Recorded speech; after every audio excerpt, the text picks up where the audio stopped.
Bismillahirrahmanirrahim. Assalamualaikum warahmatullahi wabarakatuh. Izin memperkenalkan diri terlebih dahulu. Perkenalkan, nama saya Maudia Awalia Zulzia. Saya mahasiswi Universitas Pendidikan Indonesia, program studi Ilmu Pendidikan Agama Islam angkatan 2017. Dibuatnya video ini untuk memenuhi salah satu tugas ujian akhir semester mata kuliah Tafsir Tarbawi. Nah, pada video kali ini saya akan membahas mengenai materi media pembelajaran dalam pendidikan Islam.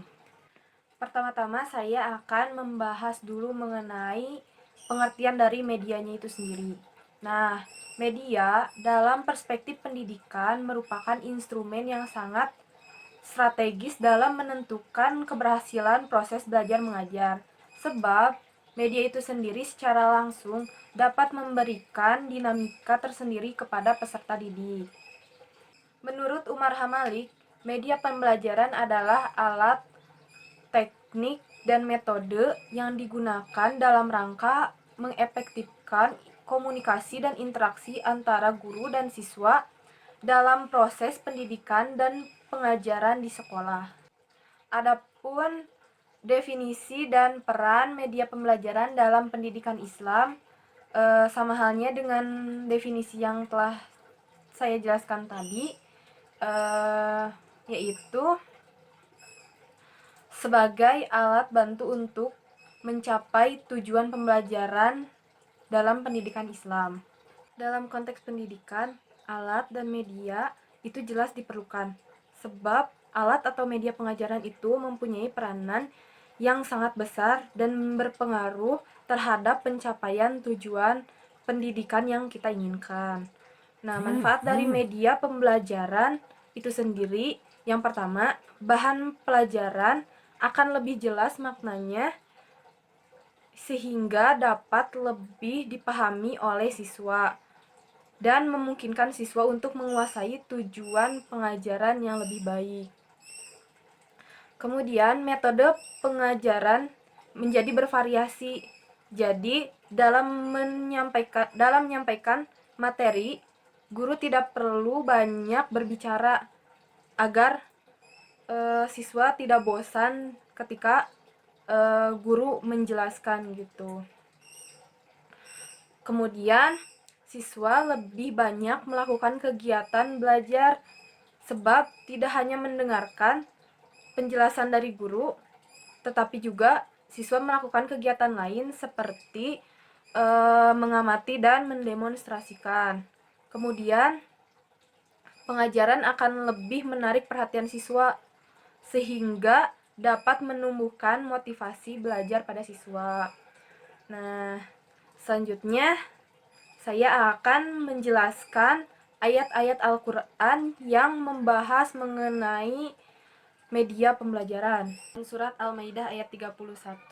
A'udzubillahi minasyaitonirrajim. Bismillahirrahmanirrahim. Faba'asallahu ghuraban yabhasu fil ardi liyuriyahu kaifa yusari sau'ata akhi. Qala ya wailata a'azaztu an akuna misla hadzal ghurabi fa uwariya sau'ata akhi. Fa asbaha minan nadimin. Arti dari Quran surat Al-Maidah ayat 31 ini artinya Allah mengutus seekor burung gagak menggali tanah untuk diperlihatkan kepadanya Qabil bagaimana dia seharusnya menguburkan mayat saudaranya.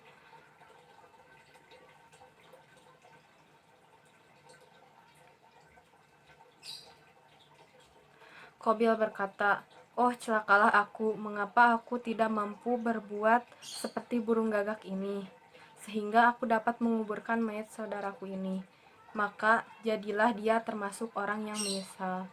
Konsep media pendidikan dalam Quran Surat Al-Maidah ayat 31 berdasarkan pada beberapa pendapat para mufasir berkaitan dengan Quran Surat Al-Maidah ayat 31 ini menunjukkan bahwa adanya urgensi kemediaan di dalam pendidikan Islam yang mana keefektifan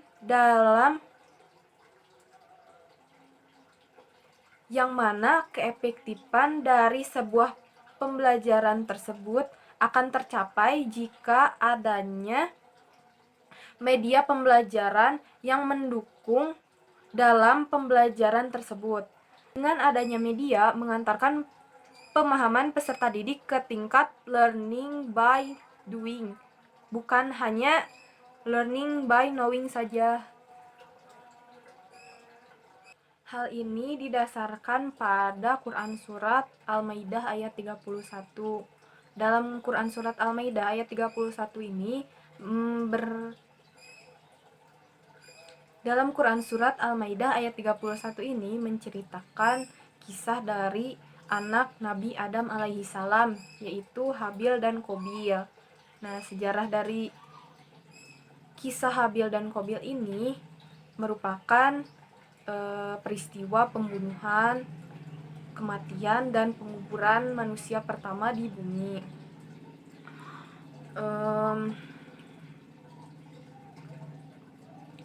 Dalam kisah ini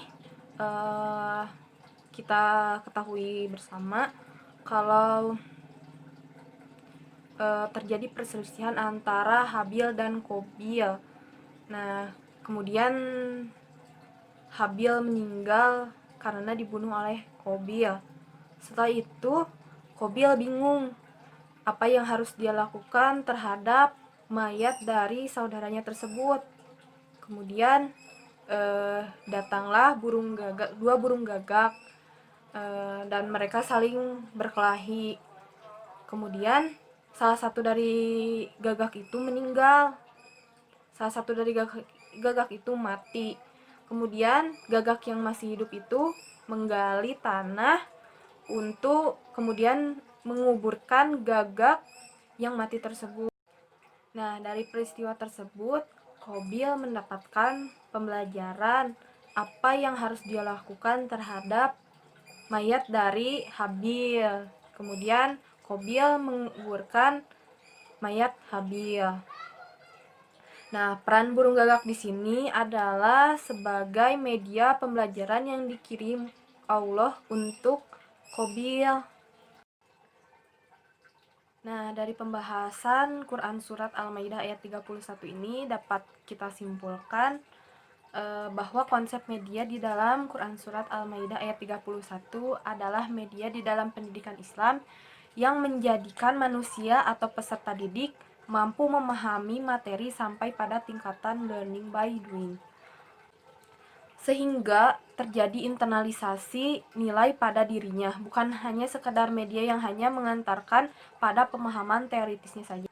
Di dalam ayat ini juga menunjukkan bahwa adanya urgensi kemediaan di dalam pendidikan Islam yang menunjukkan keefektifan suatu pembelajaran dapat tercapai dengan adanya dukungan dari media pembelajaran. Dan juga media pembelajaran di dalam pendidikan Islam ini tidak terbatas pada sesuatu yang konkret saja, melainkan makhluk hidup, peristiwa, pengalaman, dan lain sebagainya dapat dijadikan media pembelajaran. Ya, cukup sekian pembahasan kita kali ini mengenai media pembelajaran dalam pendidikan Islam, Quran Surat Al-Maidah ayat 31. Mohon maaf bila ada banyak kekurangan. Sekian dari saya. Wabillahi taufiq wal hidayah. Wassalamualaikum warahmatullahi wabarakatuh.